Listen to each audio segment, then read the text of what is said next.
Zooming with Alan Collins, which is a rare pleasure because I've recorded with him many interviews, specifically usually about child abuse in Channel Islands, in Jersey mostly.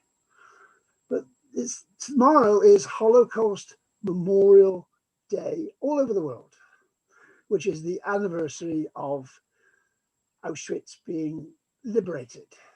It also coincides 76 years, more or less, with the liberation of Jersey and Guernsey from occupation during the war, which is unusual. So there's a sort of an association which is a bit unusual. It's unique to the Channel Islands. Normally they have a celebration or they have a memorial service here for the memorial about the Holocaust, which affects millions of people, not just the people. There are 22 people, 21 people actually, but 22, I think, who died in the concentration camps from Jersey. So in a small way, but it's significant, a significant number. But worldwide, it's millions of people. And I wonder why. Is it so little regarded every day of the year? 360, not just one day, 365. What should we be doing? Holocaust Memorial. Obviously, I interpret it in terms of human rights. And it has to be human rights obligations. But what do you think, Alan? What do you think it ought to be? How did we ought to remember it on a daily basis? I think we do, and I think we need to be careful, to avoid sounding somewhat pious or preachy about all of this. The fact that in the West we've not had, a repetition of the atrocities that took place in the 1930s and during the Second World War speaks for itself. UN Convention on Human Rights and European Convention on Human Rights, they are the products of what took place. The genocide and all the atrocities that we are only too familiar with. There's been no repetition in the West. The West has not been fighting each other. The West has not been committing atrocities within its own borders or committing atrocities against each other. We have been at peace for, what is it now, nearly 76 years, which is remarkable. If we compare, now with what took place in the first 50 years of the 20th century, it's incredible. We have been at peace, and yes, there have been numerous problems and sadnesses and tragedies and so on, and we're going through one at the moment. But we've not been killing each other, and we've not been committing atrocities. I mean, the COVID thing, obviously there is an element of natural phenomenon about that. We don't know exactly what it's all about, but there's an element of it's a natural occurrence as far as we know. But the deliberate actions, like we're using. Well, if you think about history, it's natural disasters have often paved the way for war and conflict. If we take, what's happening now in, the early part of 2021 with coronavirus, stalking the land.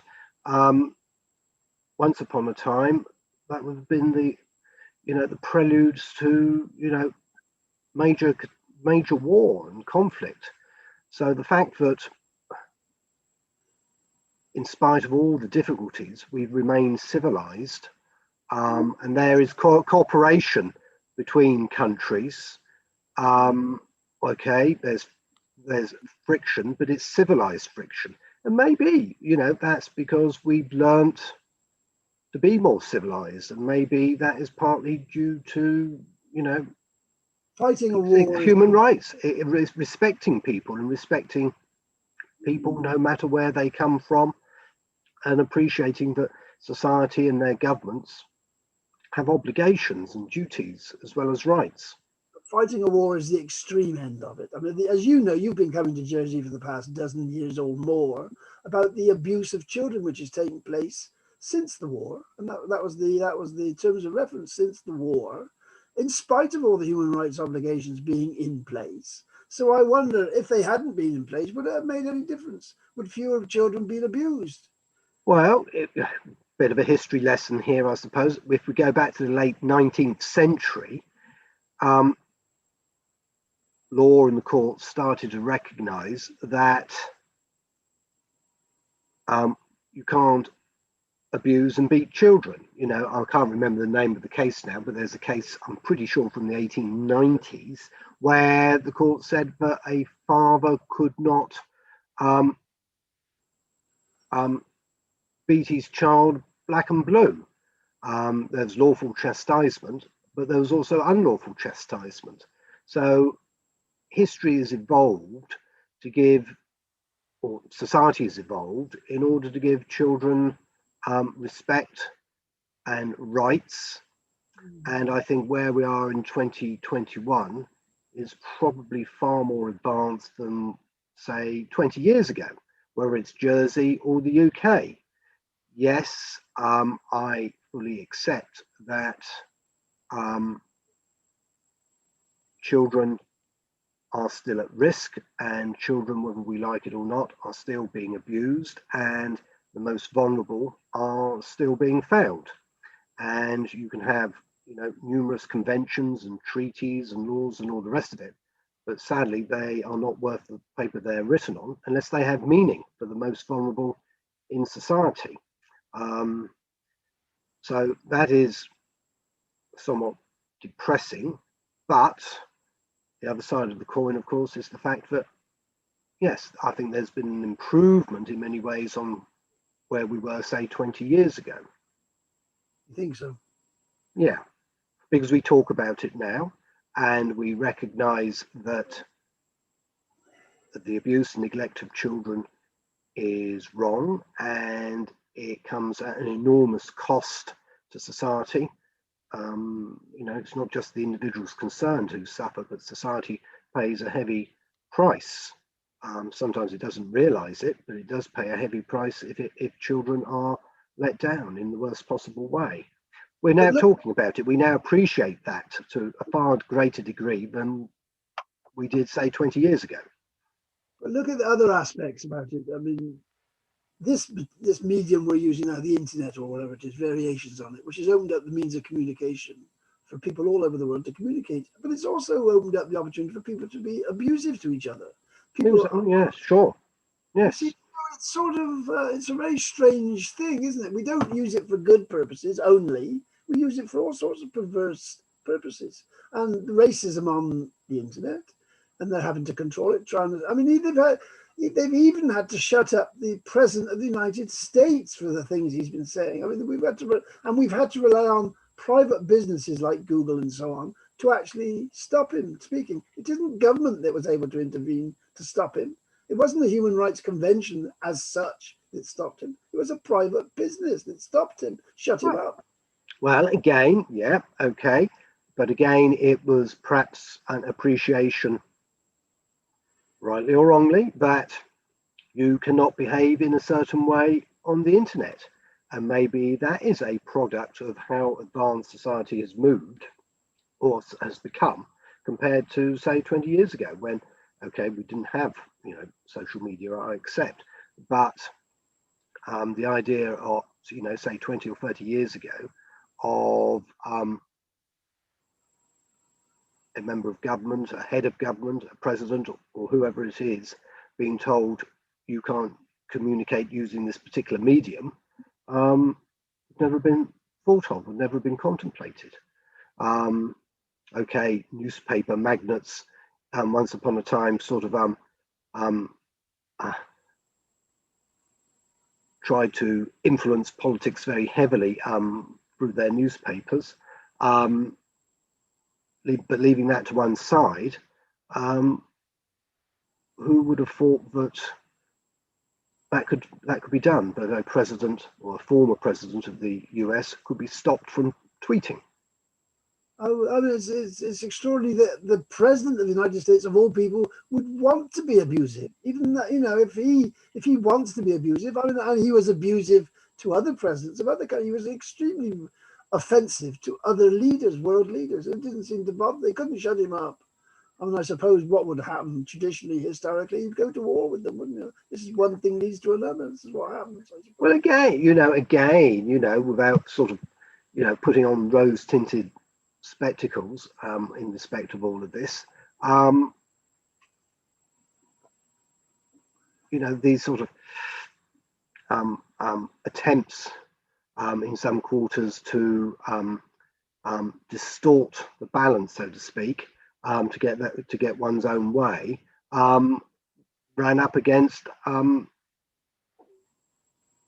sort of counter arguments, the countermeasures. Democracy is still too powerful to be circumvented. But again, if you're looking at it in a historical context, look at what happened to Weimar Germany in the early 1930s. Democracy was allowed to be distorted and extinguished because it suited too many powerful people, and there wasn't a great love for democracy, and that's how Hitler and the Nazis were able to come to the power legally, quote How they unquote. were able to motivate a whole country to support it, I cannot understand. And what I also cannot understand at all, after the war, when there was a realization about human rights, they've been kicking around for a while, and they formulated them following the dreadful things, the Holocaust and everything that went with it. Germany, unfortunately, it was a divided country. There was no, the Russians wouldn't, the Soviets weren't going to let it be reunified. But Adenauer and people like that, they wanted one Germany, and that's what happened, one Germany. But it's what I find the spectacle of the Jewish people around the world, a fragmented people. They're having to promote the cause in their own particular way. Obviously, they're promoting the Jewish cause because they've been persecuted so viciously for so long, but especially with the Holocaust. I mean, you can't imagine trying to eliminate a whole people, trying to get rid of them. I mean, imagine, but it's not Germany that's been pushing for that agenda. It's been poor Jewish people. And of course, they've got problems of their own in Palestine. They've created a problem, which is, a lot of people are very critical, and I'm very critical of what they're doing. But why? It's not the Germans who are pushing to compensate them.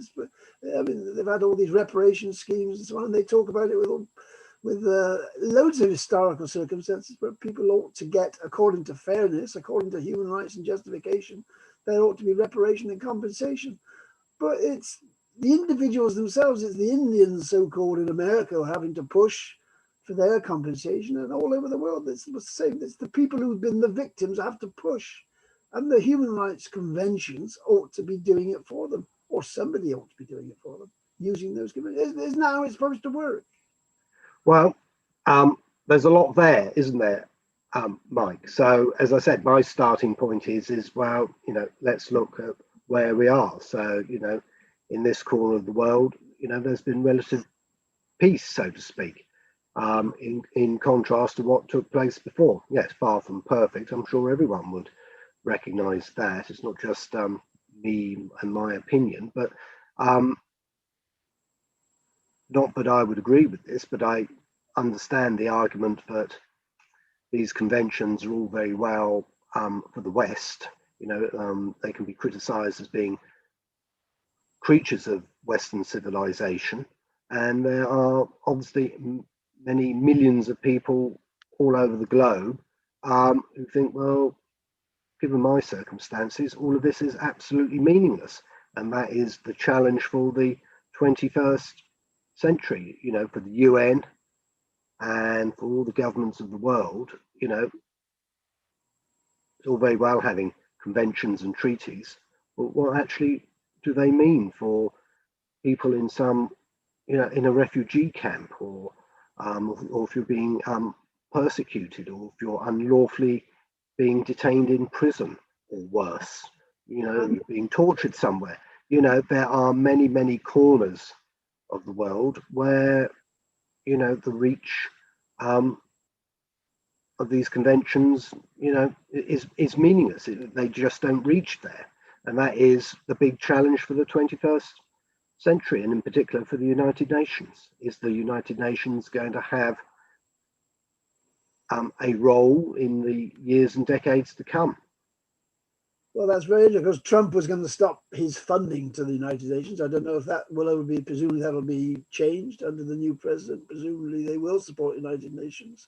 But if they aren't supported, if organizations like the United Nations don't exist, governments individually are not going to promote it from their own point of view, are they?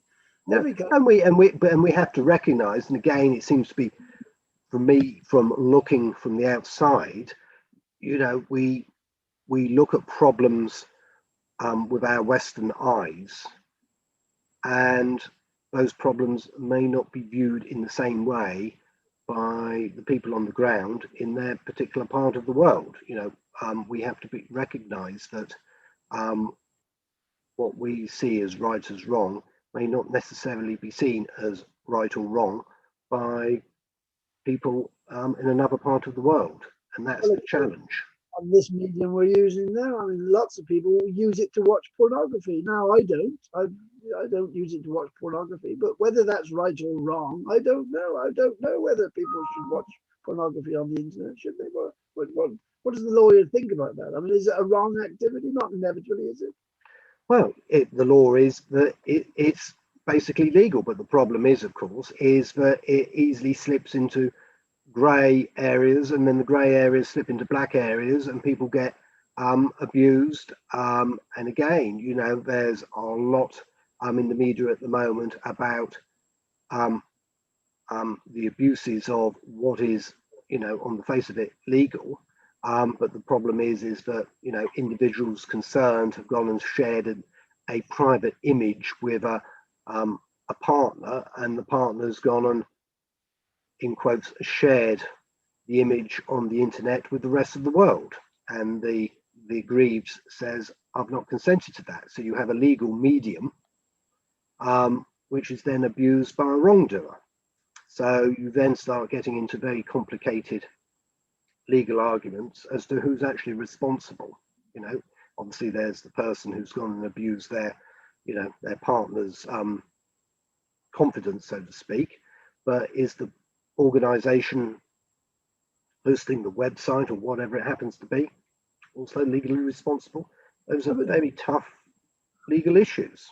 So, the internet is a wonderful, invention. It has brought great benefits to society, but with, like all things, without wishing to sound a bit preachy about it, there's clearly a downside and a dark side, which for most of us, we can't even contemplate, let alone understand.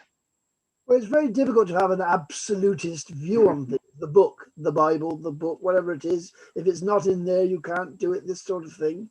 And to have human rights which define things so specifically, it would be impossible to do it, wouldn't it? These things are always open to interpretation. Are they inevitably? That's right. It's part of it's evolution. Everything evolves. You're recording this, and for posterity, in a couple of years' time, if someone, heaven forbid, goes and listens to this or views this, and they'll say, "What earth were these two people talking about? What a load of old junk!" They might be saying that this week, but in a couple of years' time, everything will have evolved even further, and we'll be, seem to be talking a load of rubbish. Well, I keep saying it's said here there under the island plan there are 360 international obligations, including human rights, which Jersey has ratified, signed up to. Nobody knows what they are. Now we don't, because I don't know what they are. How do we know whether they're being enforced? Well, obviously not, because people don't know what they are. The government. I'm sure someone must know what they are, and I suppose the answer to your question is that you need to stick your hand up and say, right, what does this convention mean, and what is Jersey doing to ensure compliance? I have asked the FOI question, what can I have a list of them? And the best they can, I think they found about 70. That's all they can find. Where they got the figure of 350, I do not know. That's the figure. So, and I find locally, you're from the UK, and I'm speaking to you down the line, but it's impossible to find a Jersey lawyer or even a Jersey government member, states member, elected member who would talk on human rights, because they don't know about it. They know their ignorance is extraordinary about human rights. They don't know what they do. I mean, then you've got things like the covenants and so on. They haven't got a clue what's in them. But Jersey makes reports on them every few years, as they're obliged to do. Nobody reads them. And I am more and more and more, unfortunately, becoming so disenchanted with the whole human rights process. What does it have? Well, don't become disenchanted. I think there's legitimate questions to ask about its meaning, how it influences people's lives, for better or worse, if that's your, if you want to ask that question. But I think you have to remember where we are and compare it to where we were 76 years ago. Well, Alf Dubs was a child, a refugee child. He came in on one of the trains from Europe. Yeah, kindergarten. Yeah, yeah. And he's now Lord Dubs, and he's been to Jersey and he's looked at things here. And he had a scheme, which he's still trying to get through, to bring refugee children into Britain, the same as he was brought in 80 years ago. And the government won't allow it. They won't say it unless they've got relatives and so on here. They can't go in. And there's a total block in Jersey. This island, so many people left Jersey, Guernsey, at the threat of the Germans invading. They left, went to England. They sought refuge. But they won't allow it now. They won't allow any children to come in, refugee children to come in now. They won't give them. It seems like these levels of hypocrisy seem to run right throughout the human rights business, if it's a business. It seems to run throughout it. Well, okay, so let's dissect all of that. So your argument is that by not having an open door sort of policy, that's hypocrisy, and it's not compliant with, you know, the European Convention on Human Rights. Okay, I understand where you're coming from. The counter argument is, of course, is that and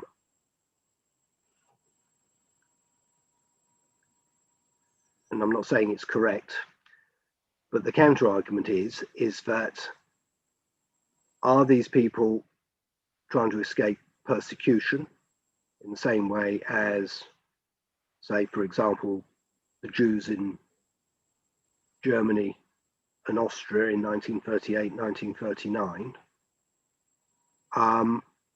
or are they economic migrants? And sometimes it's difficult to differentiate between the two. So if someone is coming from wherever in order to get a better life in the West, in contrast to where where they are currently are, is that escaping persecution? If you're in poverty and having a miserable existence, and you want to get to the West to give yourself and your family a better life, is that escaping persecution, or is that you making a choice of your own free will, and so you're an economic migrant and you make your way across Europe from one country to another until you arrive at your country of choice? That's the problem, isn't it? That's the problem, which no one really, I would say, has got a nice, neat, comfortable answer to. It's an uncomfortable question, because on one part you say, well, of course, why should they live in some squalid existence in some awful place? It's perfectly understandable and reasonable why they would want to leave. But then if they then sort of migrate their way through various countries until they arrive at a country that they want to be in, I don't know, it's very uncomfortable. You can see, how does that, where does the European Convention help us to answer that question? Is it persecution? Is it really persecution that they're escaping from? The Lord Dubs scheme was specifically for orphan children, so they weren't of a mind. They weren't economic migrants. They were just children. That's what they were. Like Alf Dubs was. In fact, his parents survived, I think, but he was sent as a child on his own. And so the scheme is to house orphaned children. So I appreciate with families, but of course a lot of these people are finishing up in refugee camps, which are of awful standard in countries which are extremely poor countries, and they're receiving them. Whereas we are, for whatever we are, today we're still a wealthy country. So we could accommodate people. some in Jersey, but certainly some in the United Kingdom. The other aspect about this, what I want to touch, because we can't talk all day, the European Union now is looking at the blacklist about putting on territories which are tax havens for all intents and purposes, places like low tax areas. That must raise human rights issues, mustn't it? Because they want to. I don't know. I don't know. That's beyond my knowledge. I don't know. I suppose if you're an individual affected by being blacklisted, it could create. But if the governments of European countries say that it's doing hard to us as countries, having taxation, not specific individuals, but if your policies are doing harm to us economically and they were going to stop you doing it, that is an interference which they may say it's financial, but it's the reason we can't build a hospital or we can't finance this because our money is leaking out through finance centers. And if they impose legislation, whatever they do to stop it, to bung the hole, that has an implication on places like Jersey and Guernsey, doesn't it? And I wonder, I think about this, is it tax, is it human rights compliant? Is it an interference? Well, you have to look at the convention and you have to look at the different aspects of the convention. The answer to your question is I don't know. I'm struggling to see how the convention could be compromised, because you're looking at, when I'm looking at individuals, I suppose you would have to have an individual who is adversely affected, one of their convention rights, whether it's right to family life or one of the other convention rights. How has it been affected? At the moment, I can't see how. But I mean, as far as Jersey is concerned, we haven't even ratified yet the Convention against discrimination against women. So half the population that's supposed to be on the cards to, once COVID disappears, that will be ratified. But it's a pretty sad state of affairs that half the population straight away, because they're female, that isn't in conjunction with 76 years of liberation. That doesn't sound like a very liberated way of thinking to me. Well, I think in respect of certain cases that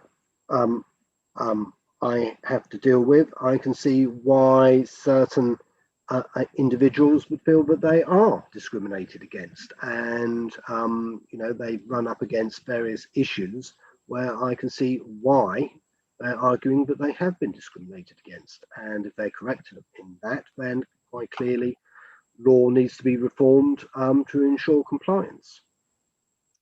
We better stop, but I don't want you to go away. I don't want everybody to get too pessimistic after this interview. I'm not pessimistic. I think they could be pessimistic listening to you, but I hope they're not pessimistic listening to me.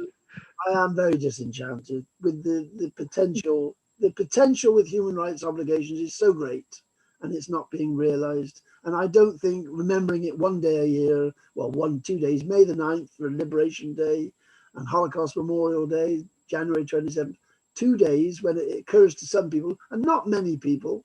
And even in the UK, I bet normally there wouldn't be much of a meeting going on for a Holocaust Memorial Day, but there's not something. Do they have them in Cornwall? Do you have a day? Do they much?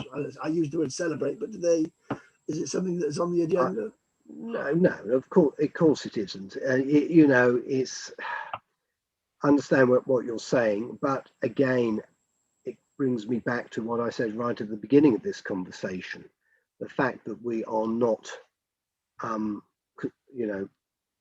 sending people off to concentration camps or removing people's nationality and stopping them from going to school or whatever it happens to be. If you just compare 2021 with, say, 1941, it's a completely different world.